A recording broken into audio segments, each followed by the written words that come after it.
The Buffalo Bills have had an outstanding free agency period so far. Let's get into it. What's going on, guys? It's Smitty, and I apologize first and foremost for not uploading these videos when this news happened. I've been sick for the past couple of days. Of course, it happens right as free agency starts, but I'm here to get into all of these moves. And before we get into all the signings that the Buffalo Bills made, we have to talk about two major transactions that the Bills made over the past couple of days. Now, the first major thing that we did is release Von Miller from his contract, freeing up $8 million. Didn't even have him as a post-June 1st release. We just wanted all that money right now to make some of the moves that we made. And the key part of that deal of getting rid of Von Miller, just cutting him before June 1st or without a post-June 1st release, in his, contract.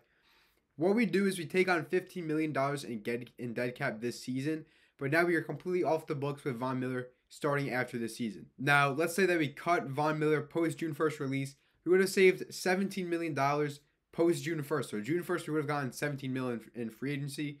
But, what good is that at June 1st? Whereas we'd have to have $6.5 million in dead cap this year and the year following. So I think it's a good move that Brandon Beane just, got rid of his contract now. Now we are off the books with Von Miller for next season. Now, the other transaction that the Buffalo Bills have made that is not a signing is a trade of Kaiir Elam to the Dallas Cowboys in exchange for a 5th round pick and a 7th round pick in the future. Now, in my opinion, getting a 7th round pick for Kaiir Elam would have been perfect. That's all we really needed. But the Dallas Cowboys were so kind to give us a 5th round pick as well in the trade for Kaiir Elam. And it's kind of been a trend for the Dallas Cowboys to just be trading for his draft bust and hope that they could turn around Dallas. So, I mean, hey, we have a draft bust in Kaiir Elam. You guys could take him. If we get a 5th round pick, I am more than happy. Now, obviously, best of luck to Kaiir Elam in Dallas. He just never was really a good fit for the Buffalo Bills defensive scheme. But what this tells me is that the Bills, they're getting these draft picks. We have now 10 draft picks this year.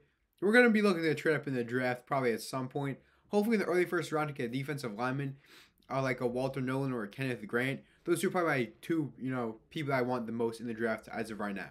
But first things first, let's just get into all the extensions and the re-signings that the Buffalo Bills went into. So the major one is Josh Allen terminating his 4-year contract that he had left and signed him to a brand new 6-year, $330 million deal with $250 million guaranteed, which is a new NFL record. And, congrats to Josh. That is obviously a much-deserved contract. And to be honest, he probably could have gotten more. I think he said in his press conference that he could have gotten $5 million more per season. But, multi-millionaire Josh Allen goes, what's $5 million more? So, saving $5 million on the cap. Thank you, Josh Allen. Much-deserved contract. Really very happy with this move all around. We now have Josh locked up until his age 34 season in 2030. And to be honest, I don't see him leaving after that. I think another extension could be coming for Josh Allen once we get to that point in his career, as long as, fingers crossed he stays healthy. Yeah, Josh Allen, super happy to have him back on that 6-year deal. Much deserved, and actually helps us out with our cap situation. Next up, a smaller one, but we did re-sign our long snapper Reid Ferguson to a 4-year deal. No idea what the money is on that, but I'm assuming it's pretty low. And the next one that I'm super excited about is re-signing Terrel Bernard, our middle linebacker, to a 4-year, $50 million contract with $25 million guaranteed. I thought he has been absolutely fantastic throughout his career in Buffalo. Obviously, his first year as a rookie, he did not start really at all. And when he did start, it was not the best. But going to his second year last year, or 2 years ago now, he played outstanding, almost at an all-pro level. And last year he was hurt a little bit, a little banged up here and there, but still made the most of his opportunities when he was able to play. So locking him up for 4 more years, very excited about that. Another big extension would be Greg Rouseau signing a 4-year, $80 million contract extension. And honestly, with the edge market, what it's looking like, with the Myles Garrett extension at $40 million per year, only God knows what Trey Hendrickson's going to get. And, Michael Parsons as well. Getting him at $20 million per year, obviously, is a very good deal for the Buffalo Bills. Obviously, he's not Michael Parsons or Myles Garrett, who got $40 million.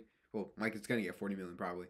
But getting Greg Rouseau at $20 million per year, very excited about that. And the last two re-signings that the Buffalo Bills made were Ty Johnson and Reggie Gilliam. Now, Ty Johnson got back on a 2-year deal. I am so excited about this move. Now, the Bills, I'll get into our signings. We did sign Darrington Evans. And many Bills fans were worried that that would mean the end of Ty Johnson in Buffalo, but that was not the case. Ty Johnson played absolutely fantastic for us last year. I have made a TikTok. You guys have to check it out. He was absolutely outstanding last year. He was basically in on all third down situations, all passing down situations. He was just absolutely incredible. The Denver Broncos wildcard playoff game, You guys saw that incredible touchdown catch he had on 4th and 2. Ty Johnson's all-around great rotational player. And with James Cook potentially holding out for a new contract, getting Ty Johnson back is a very much-needed move. And I forgot one last re-signing, Damar Hamlin at safety. 1 year, $2 million deal. He was solid last year at starting safety. Obviously want to improve from him, and I think we actually did, which we'll get into in a second. But Damar Hamlin coming back on a 1 year, $2 million deal. Not mad at that at all. I know a bunch of Bills fans were kind of hoping to see him go, to get a new face in that safety room. But getting Damar Hamlin back, in my opinion, is a good move. Now we'll start from the top with the Buffalo Bills at the start of free agency. We signed wide receiver Josh Palmer to a 3-year, $36 million deal. Now we still don't know how that contract looks, like, the cap hits for each season.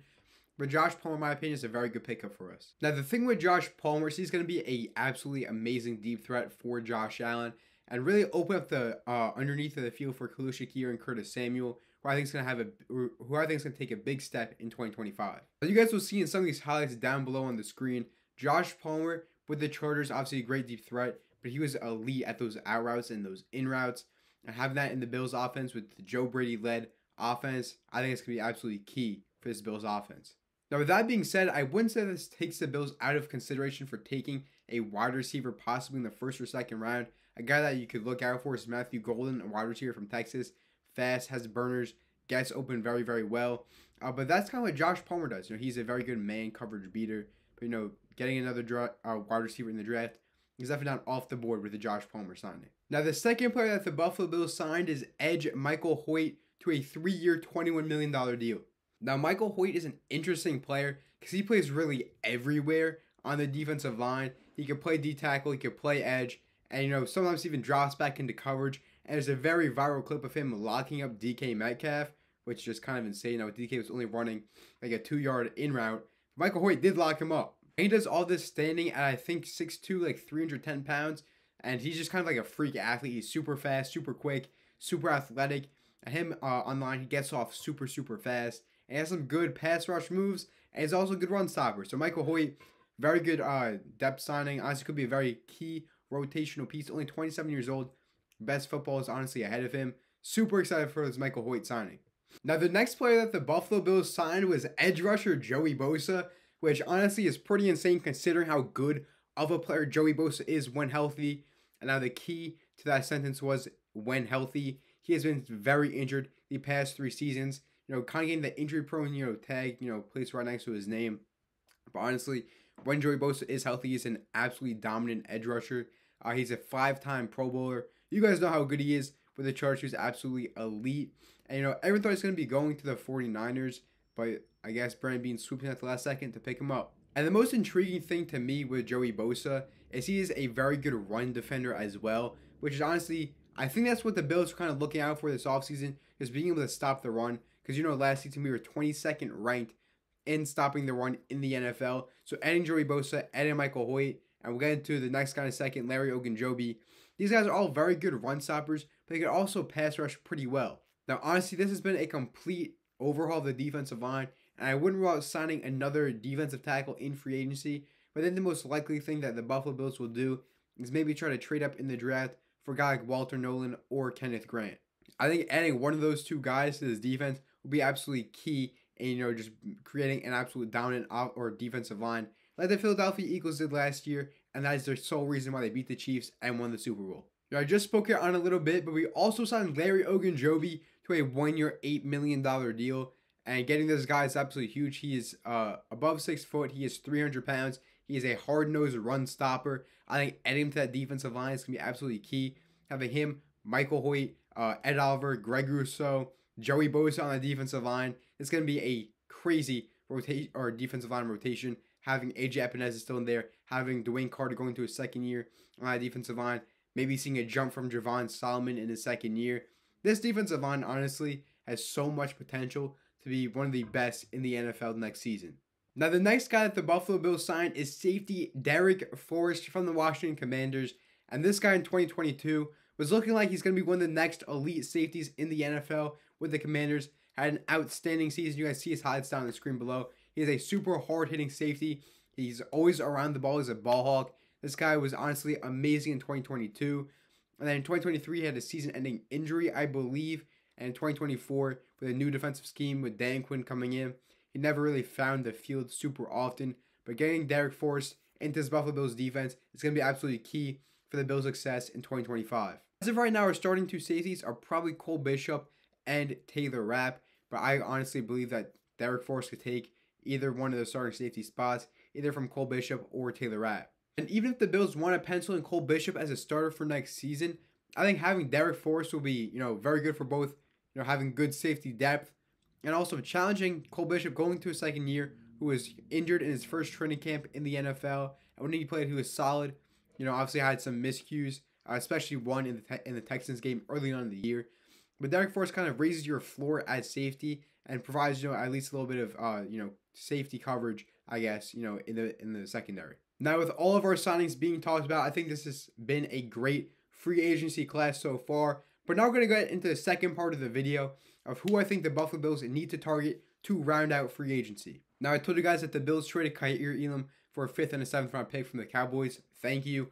But now that means we have a huge hole at cornerback too. Right now, our cornerback room is Christian Benford, who is elite, Teron Johnson, who's really only a nickel cornerback, and our other outside cornerbacks are Jamarcus Ingram and Brandon Codrington, who are definitely not starting caliber cornerbacks in the NFL. Now, there are two guys that I am targeting, and the first guy that I would target if I'm the Buffalo Bills at cornerback would be veteran cornerback Stephon Gilmore. Now, I know some Bills fans don't really like him because he did start his career out in Buffalo and left us for the New England Patriots, but you can't blame the guy. The Bills at that point in time were not a very good organization.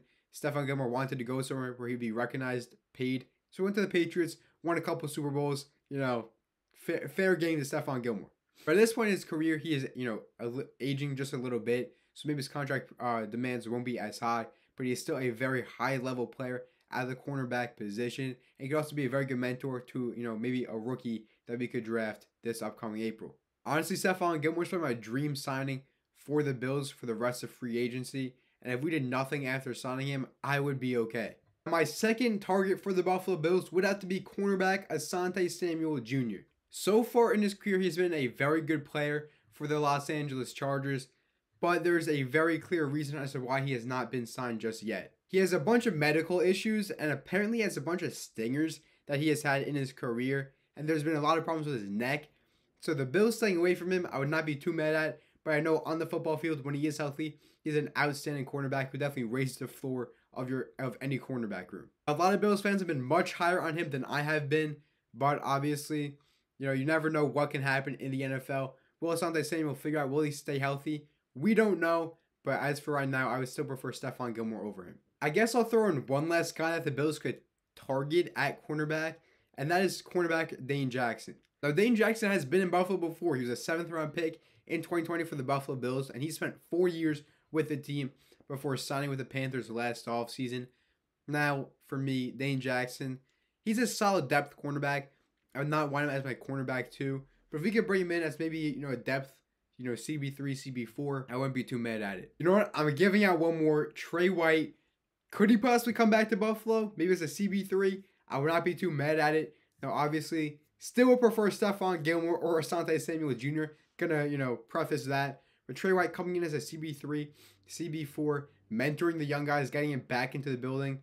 Honestly, I would not be too mad at that. But that's going to do it for this video. That is every single Buffalo Bills signing that they have made so far in this free agency. And 4 cornerback targets I think that the Buffalo Bills should go after. Let me know what you guys think in the comment section down below. Should the Bills go after a Stephon Gilmore, Asante Samuel Jr., or Dane Jackson, Trey White? Or do you guys want someone else? Or would you guys just rather them, wait out for the draft and pick up a young guy? You guys let me know in the comment section down below. And I promise, for every single piece of breaking news that comes out after this video, I will be making its own separate video on it as soon as possible to get you guys the best news as soon as possible. And I will see you guys in the next one. Peace.